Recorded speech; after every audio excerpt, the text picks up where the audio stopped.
In the land of Canaan, there lived a man named Jacob, who was also known as Israel. He had 12 sons, but his favorite was Joseph, the firstborn of his beloved wife, Rachel. To show his special love for Joseph, Jacob gave him a richly ornamented coat, often described as a coat of many colors. This gift was a sign of Jacob's deep affection, but it also stirred feelings of jealousy and hatred in Joseph's brothers, who could see that their father loved Joseph more than any of them. Joseph didn't make things easier for himself either. One night, he had a strange and powerful dream. In the dream, he and his brothers were binding sheaves of grain in the field, when suddenly Joseph's sheaf rose and stood upright, while his brothers' sheaves gathered around and bowed down to his. Joseph told this dream to his brothers, and their anger toward him only grew. Later he had another dream, where the sun, the moon, and 11 stars bowed down to him. When he shared this dream, even his father Jacob rebuked him, but still, Jacob kept the dream in mind. The hatred Joseph's brothers felt toward him continued to grow, and one day when Joseph was sent by his father to check on his brothers who were tending the flocks, they saw their chance. As Joseph approached, wearing his beautiful coat, the brothers conspired against him. "Here comes the dreamer," they said. "Let's kill him and throw him into a pit. We'll see what becomes of his dreams then." But Reuben, the eldest, convinced them not to kill Joseph. Instead, they stripped him of his coat and threw him into an empty pit. As they sat down to eat, a caravan of Ishmaelite traders came by, heading to Egypt. Seeing an opportunity for profit, the brothers decided to sell Joseph as a slave for 20 pieces of silver. Afterward, they took Joseph's coat, dipped it in the blood of a goat, and brought it back to their father. Jacob, upon seeing the blood-stained coat, was devastated, believing that his beloved son had been killed by a wild animal.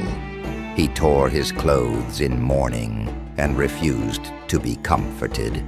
Meanwhile, Joseph was taken to Egypt, where he was sold to Potiphar, an officer of Pharaoh and the captain of the guard. Even in this foreign land, God was with Joseph, and everything he did prospered. Potiphar saw that the Lord was with Joseph and put him in charge of his entire household. Joseph was successful in all his responsibilities, but trouble soon found him.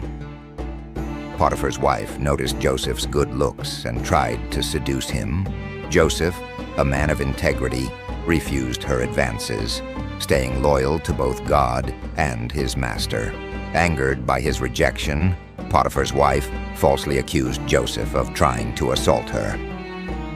Potiphar, believing his wife, had Joseph thrown into prison. Even in prison, Joseph remained faithful, and once again, God was with him. The warden saw that Joseph was wise and responsible, and soon Joseph was put in charge of all the other prisoners. It was in this prison that Joseph met 2 of Pharaoh's servants, the cupbearer and the baker, both of whom had been imprisoned for offending their master. One night, both men had dreams that troubled them. Joseph, with God's help, interpreted their dreams. He told the cupbearer that he would be restored to his position, and the baker that he would be executed. Everything happened just as Joseph had said.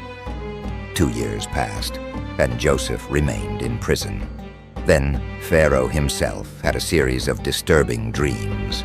In one dream, 7 fat, healthy cows were eaten by 7 thin, ugly cows.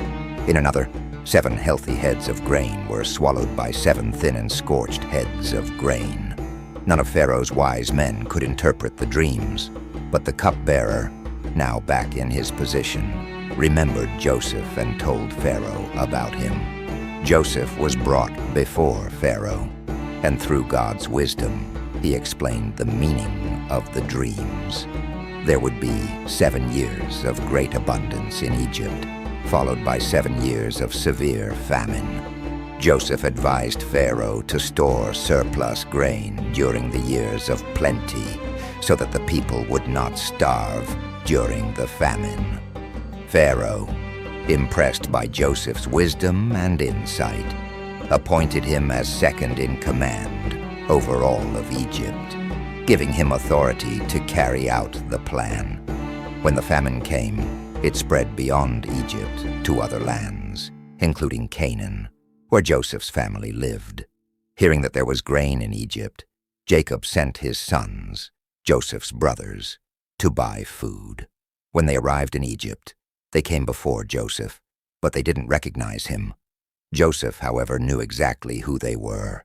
Rather than reveal himself immediately, he decided to test them. He accused them of being spies and questioned them about their family. Eventually, after several encounters, Joseph saw that his brothers had changed. They expressed deep remorse for what they had done to him many years ago, and Joseph could no longer keep his identity a secret. In a moment filled with emotion, Joseph revealed himself to his brothers. "I am Joseph," he said. His brothers were terrified, expecting punishment for their past betrayal. But Joseph reassured them, saying, "Do not be afraid. What you intended for harm, God intended for good, to save many lives." Instead of seeking revenge, Joseph forgave his brothers and embraced them. Joseph invited his father Jacob and the entire family to move to Egypt, where they could live in the fertile land of Goshen. Jacob, overjoyed to learn that his beloved son was alive, journeyed to Egypt, and there, father and son were reunited after many years. They lived in peace and prosperity, with Joseph continuing to lead Egypt through the years of famine. In the end, Joseph's life was a story of faith, forgiveness, and the belief that God works through even the darkest moments for a greater purpose. Though he had suffered betrayal, slavery, and imprisonment, Joseph remained faithful, and through him, many lives were saved, including those of his family.